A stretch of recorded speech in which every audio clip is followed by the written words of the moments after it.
Selamun Aleyküm ve Rahmetullahi ve Berekatuhu. Elhamdülillah, alimul gaybi ve şehade, huve'r-Rahmanur-Rahim. Elhamdülillah, bari'il halaiki ecmaîn. Vessalatu vesselamu ala seyyidina Muhammed ve ala alihi ve sahbihi'l muntecebin. Kâlallahu Teala fi muhkemi kitabihil kerim. Euzu billahi mineşşeytanirracim. Bismillahirrahmanirrahim. وَمَنْ يَعْشَ عَنْ ذِكْرِ الرَّحْمَنِ نُقَيِّدْ لَهُ شَيْطَانًا فَهُوَ لَهُ قَرِينٌ. قال الله تعالى في آية أخرى وَكَذَلِكَ جَعَلْنَا لِكُلِّ نَبِيٍّ عَدُوًّا شَيَاطِينَ الْإِنْسِ وَالْجِنِّ وَإِنَّ الشَّيَاطِينَ لَيُوحُونَ أَوْلِيَاءَهُمْ. Sadakallah aliyyul azim. Değerli bacılar, muhterem kardeşler, saygıdeğer izleyiciler, hatırlayacağınız üzere geçen haftaki sohbetimizde biz insanoğlu Adem konusunu ele aldık. İnsan tanımı üzerinde durduk. Beşer Adem farkına biraz değindik.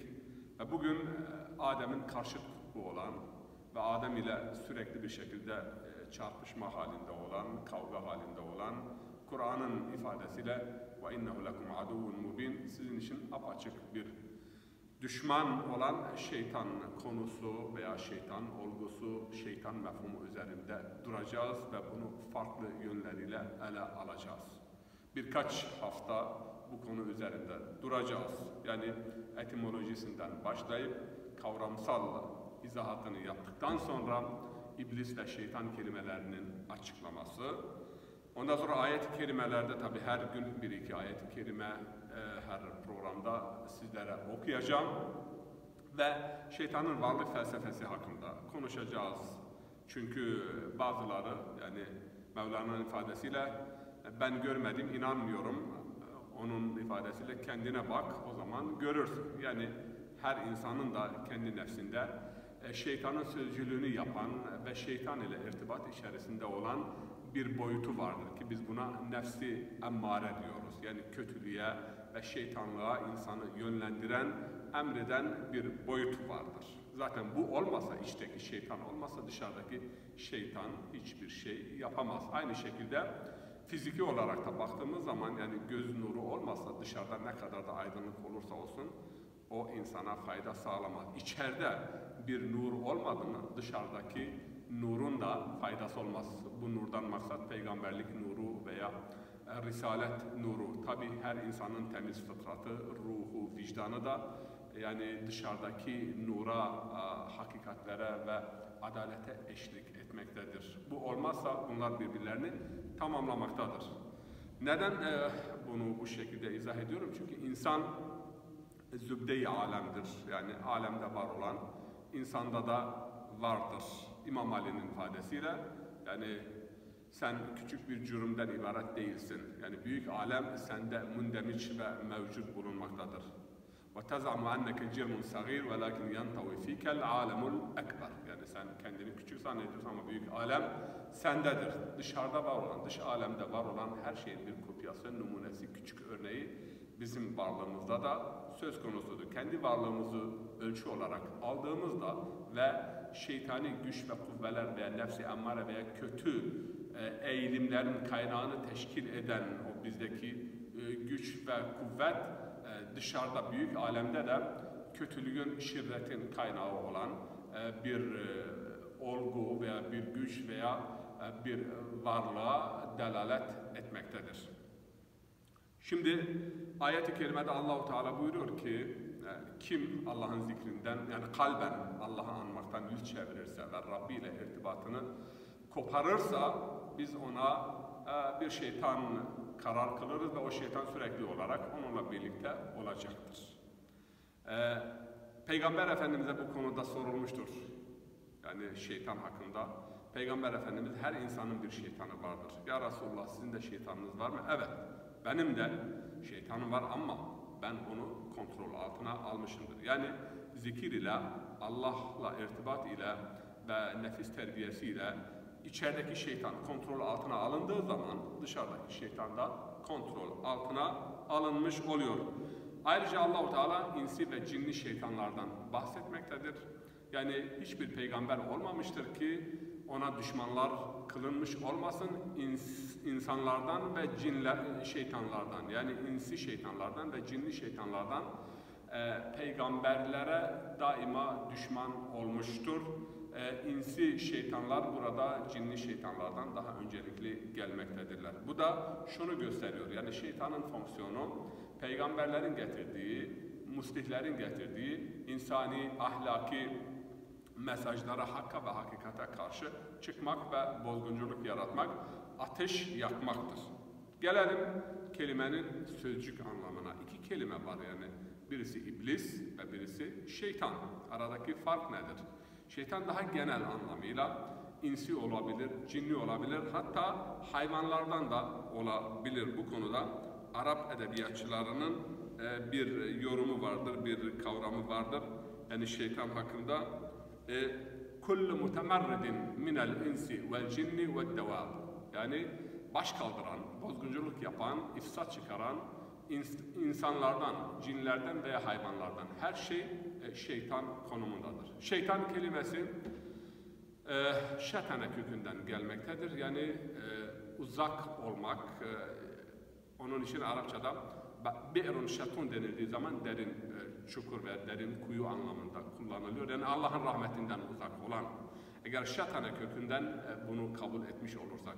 Şevvete kökünden, ki benim tercihim bu ikinci tercihtir ama dil bilimcilerinin çoğu şetane kökünden türetildiği kanaatindedirler. Şevvete ise yani içten yanan, yakan, etrafını yakan ve başkalarını da yakan anlamındadır. Yani yaptıklarıyla, eylemleriyle. Tahribatına baktığımız zaman, eylemlerine baktığımız zaman bu kelimenin daha uygun düştüğü kanaatindeyim. Öte yandan tabii ki İbranice dilinde, Sami dillerinde haştitin kelimesi de kullanılıyor. O da şeytan için ama Arapça kelime tamamıyla Arapçadır, İbrani değildir. İblis konusuna gelince, iblis kelimesine gelince, iblis yani Adem ile kavga eden veya Adem'e karşı saygısını göstermeyen özel bir kişilik diyebiliriz veya özel bir şahıs, yani bir kişilik olarak adlandırılmakta. Allah ile irtibat söz konusu olunca iblis kelimesi kullanılmaktadır. İblisi eğer biz Latince kökünden ele alırsak dubelius, yani iki kişi arasında gidip gelen, iki sürekli olarak hareket halinde olan, söz götüren, söz getiren, fitne koparan, ifsat yapan anlamında. Ambulans kelimesi de aynı, yani benzer bir kelimedir.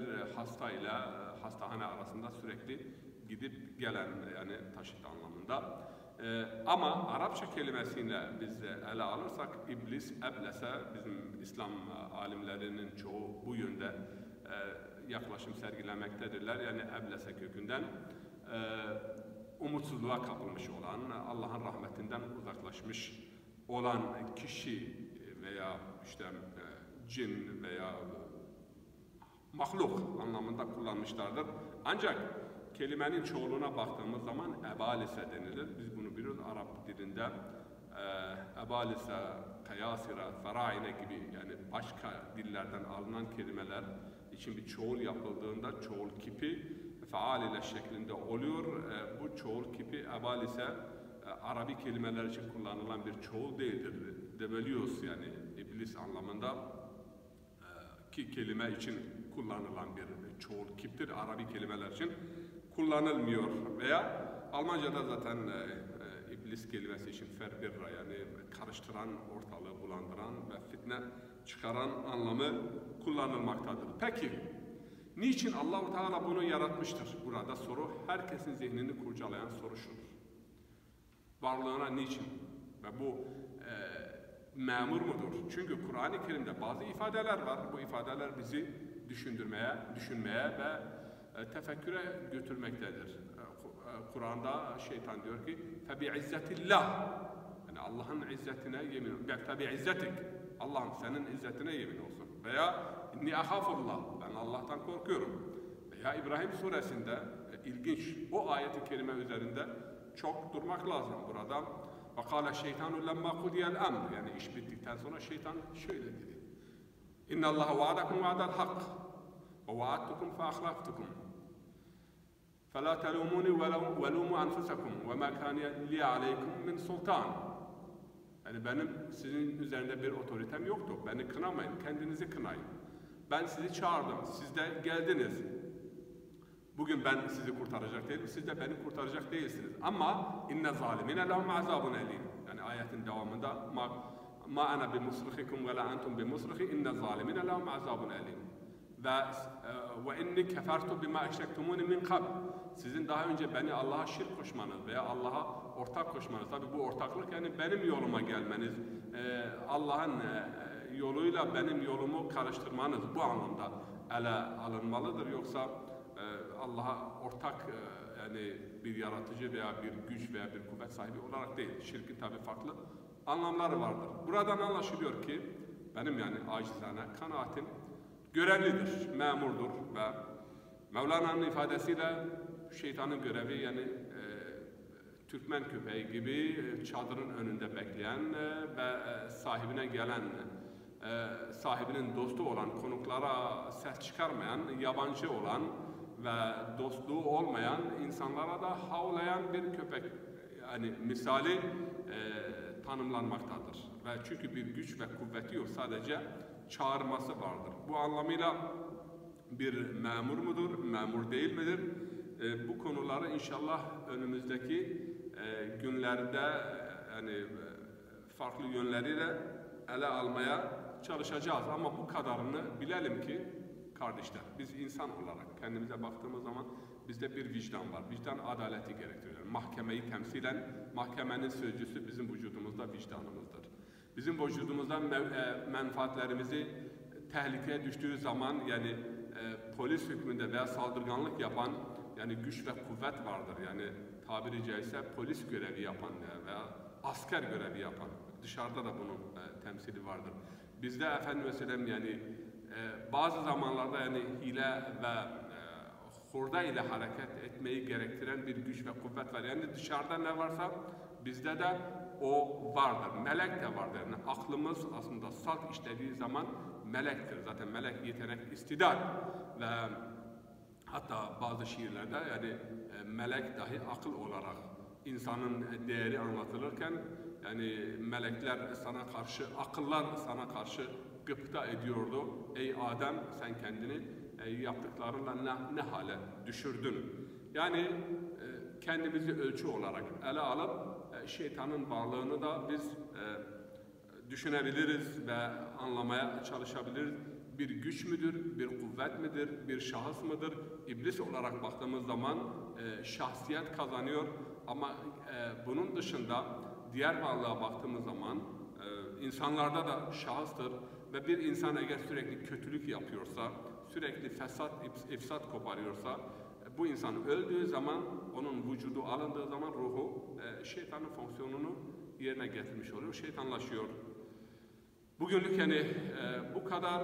Tabii Yüce Allah'tan dinin hakikatlerini, Kur'an'ın hakikatlerini olduğu gibi anlama konusunda bizi muvaffak eylemesini, hakkı hak olarak bize göstermesini ve ittibayı sağlamasını ve batılı da batıl olarak bize idrak ettirip batıldan ve şeytandan uzaklaşmayı nasip eylemesini temenni ediyoruz.